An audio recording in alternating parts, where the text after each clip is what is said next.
I'm gonna just be dropping some apps here for you today that I believe everyone should have on their phone, even if it's not the same exact app, just because of, different geographical regions and things like that. If you can find an app similar to what the app's purpose is supposed to serve, then you're fine. The first app I feel like you should have when it comes to improving overall well-being is Wealthsimple. They have great tutorials, especially if you're a first-time investor.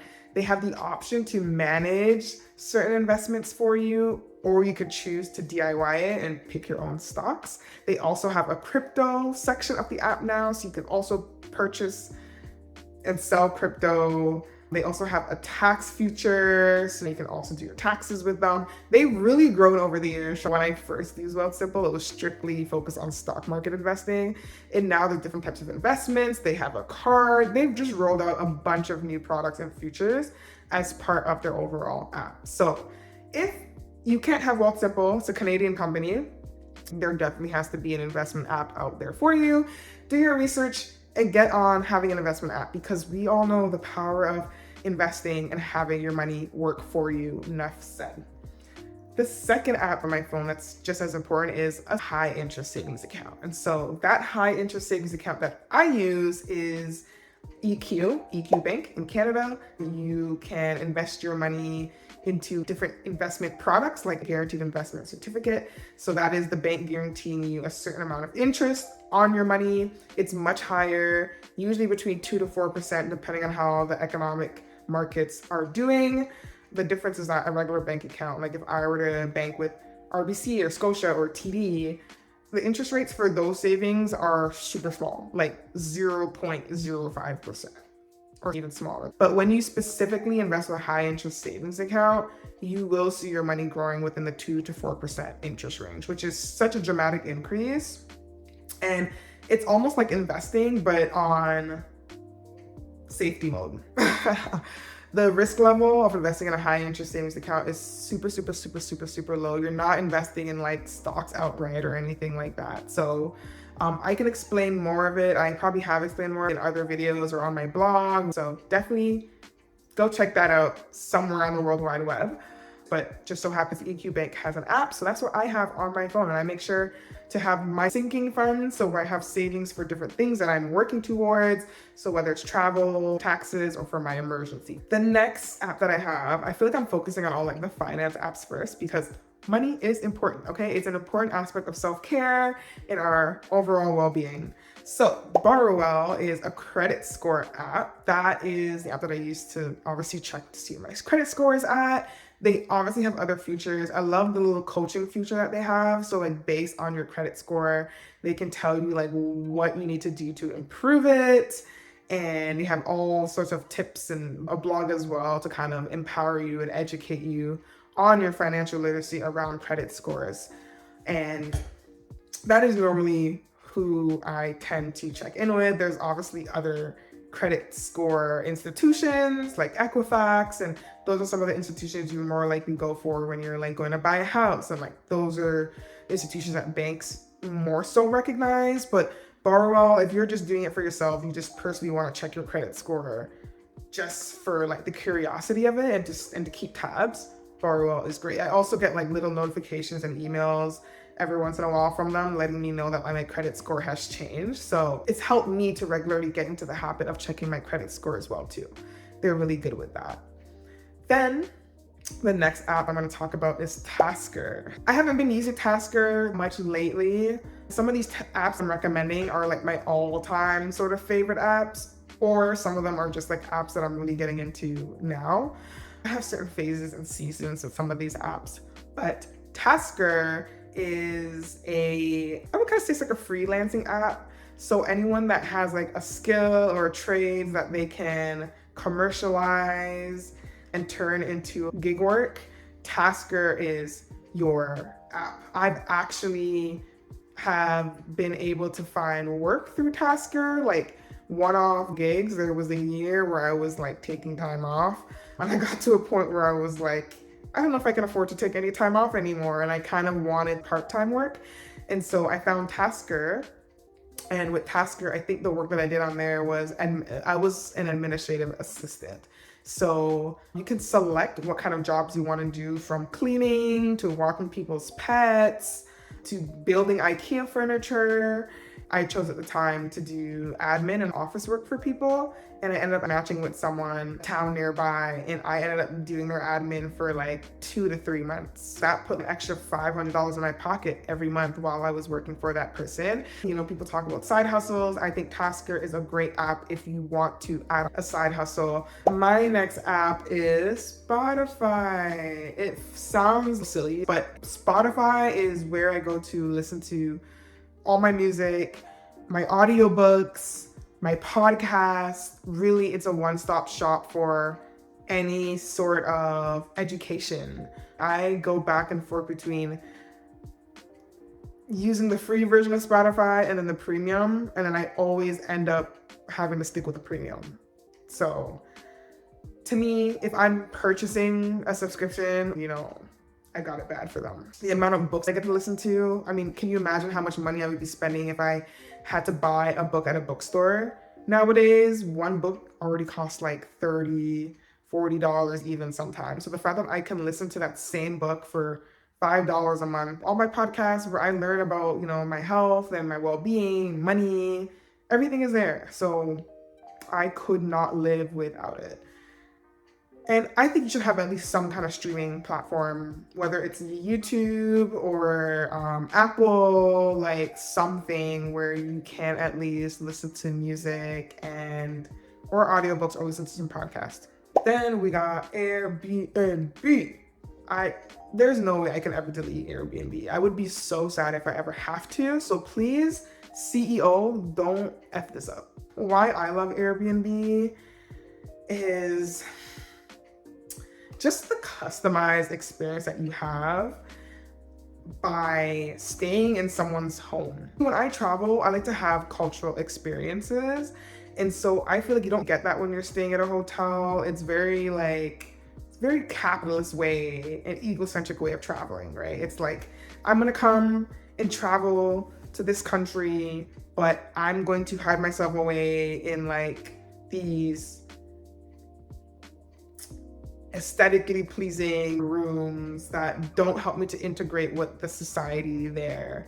And, you know, you just go from your hotel to a tourist attraction and back to your hotel, or go to get something to eat at a restaurant and back to your hotel. And it's like, you're not really interacting with the locals, right? For me, when I'm at an Airbnb, I'm in an actual neighborhood of where other people live, like their everyday lives. It's not tucked away in this very beautiful accommodation where I'm only surrounded by other tourists. I step outside and my neighbor is a local Mexican, or my neighbor is a local Balinese or Torontonian or Italian. I love that. I'm not knocking people for wanting a certain type of experience when they travel, but I thrive off of traveling, not because it's a flex and not because I'm trying to create a highlight reel, but because I genuinely love meeting new people, learning about other people's cultures. And the best way that I can do that is by getting to stay at an Airbnb. The downside to Airbnbs, which it never used to be the downside, is I find it's gotten incredibly expensive. So, you know, sometimes I do have to start looking at alternatives. So hostels are still really good alternatives if you're trying to budget travel or travel for cheap. There's even couch surfing, which I haven't used successfully as yet, but I've actually met a really cool friend from California on a couch surfing when I went to California. But yeah, Airbnb will hands down be the first place I go when I travel. So this is another travel related app. Hopper is where I research and compare flight prices. I don't always buy on Hopper. My mom worked in travel for years before she got out of travel. But when she was working in travel, the one thing that she always would tell me, which I didn't really need that advice yet until I started traveling myself, but to always book directly with the airlines. Because what happens is sometimes you'll book with like Expedience or these third parties, and they don't give you the same flexibility in terms of like changes or cancellations and things like that, and refunds. So I've always learned to book directly. It's just super easy. Put where you're trying to fly. And what I love the most about Hopper is you can save your trip. So what it will do is like, it will alert you if the price drops or if it goes up. There's other apps similar to Hopper, like Skyscanner. A lot of people toggle between the two, but I just stick with Hopper. Now, the next app, I'm so excited to talk about this. It's more of like a spiritual app, and it's called Linea. This is a astrocartography app. So it's astrology combined with looking at the map of the world and determining based on your astrology type and placement where best in the world it is for you to be. You can filter for certain aspects of your life. So I could filter for where's the best place to find love or to maximize my income potential or career? Where's the best place to heal if you're sick or struggling with an illness or you want to focus on your mental health? You can filter on some of these categories. I also love the fact that I can filter based on timeline. So I can look at overall where it is good for me to be in the world based on those other, specific areas in my life I'm trying to focus on. But I can do, okay, where are the best places to be for the next year or the next few days? Linea is amazing for that. I found the past year, I've been actually playing around with it. I moved from Toronto to Calgary. I spent over like 6 months in Calgary. And I knew going there that I would feel more at home because my sun placement and line is on it. And that's exactly what I got from Calgary. Like, I actually kind of miss it. Calgary felt so at home. I don't know how to explain it. It was like another home away from home. I know nobody else in Calgary when I moved out there, but it just felt like such a fresh start, and just something about it. It just felt so chill, felt so laid back. So that is a great example of astrocartography and how Linea has helped me. I think I paid for it in the beta stage. So it was like $20 or something, like a lifetime payment. So we good, because I think now they shifted into a subscription. So y'all are gonna have to deal with that. But yeah, I think Linea is worth it. I've used it for my clients when I'm doing astrocartography readings for them. It's actually part of my Wealthwell Blueprint offering, where I provide you with a customized, personalized reading, looking at your astrology, human design, your personality type. And I also do like an audit of your finances. So I combine all of that into the Wealthwell Blueprint, and it's really just looking at your energetic blueprint. And based on the energetic blueprint that I discover about you, we use that to come up with strategies to maximize wealth and abundance in your career, business, your relationships, whatever that is. So if that interests you, definitely check the description below. Email is the next one. So you definitely have to have an email where you can receive emails, whether it's for your business or personal affairs. My Gmail is where I go to receive those emails when people respond to my business emails in Flowdesk. And so that's how I communicate with people. I do have Outlook as well, so I actually use the two interchangeably, and I have both apps on my phone. Gmail is for my business. Outlook is my personal email. I need my Gmail because I will miss out on opportunities if I don't. That is where people will reach out to me to do a collab with them, to be on their podcast, to write a guest blog, to promote their product. A client reaching out to me because they want me to work with them. They want me to be their coach. They want to inquire about one of my courses. I need to have Gmail. There's no way that I can run my business if I don't have an email. And that goes across the board for everybody. That's like a basic thing that you have to have. So definitely can't live without it. And you definitely should not live without it too. Stardust is a period tracker app. Now, I used to use another one called Eve, but the reason why I love Stardust is that it coincides with the moon cycles and all that intuitive stuff. It gives me fairy vibes. I feel like I'm a fairy when I'm on that app. So what it does is tracks your period. It also helps you to log how you're feeling on your period and just any type of the day.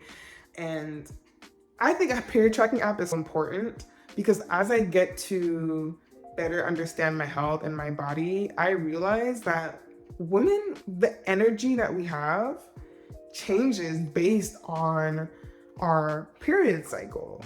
So we tend to have more energy, for example, when we're in ovulation stage versus our luteal phase. Whether it's fasting, changing our diets, trying to lose weight, women really need to look at our period cycles. And because healthcare or the healthcare system, a lot of the tips and advice that's given is really geared towards men.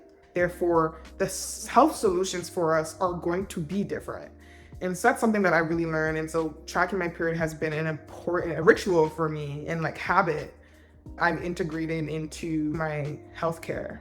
Yeah, that's a lot of apps that I threw at you guys that you guys can look into for your own. I love that it's such a balance of different categories. You know, got a little bit of health and wellness in there, and finances and travel, work, career. So yeah, I hope that it was beneficial. If you have any questions about any of these apps, or you have an app that you want to mention and share with the community, please do so in the comments. Half of these apps that I mentioned, I would not be where I am today if I never had them. So thank you to those who create apps to improve our lives.